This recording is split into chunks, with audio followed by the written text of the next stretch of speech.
नोंथांमोनखौ आंनि मोजोमस्रि इउटुब चेनेलाव फिन खेबसेबाव बरायहरबाय। दा जों थांनो नागिरदों जेनिफार एक्ट्रेसनि शुटिंआवहा। जेनिफारदोनो मोसाफागोन जोङो साइडआव। ओमफ्राय दा लोगोफोरखौ नेगासिनो दङ आरो आङो।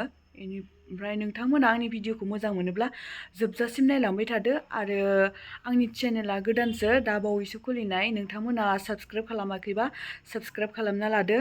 थ'दो बिदिब्ला भिडिअखौ नोंथांमोना जोबजासिम नायलांबाय थादो आंनि लोगोफोर।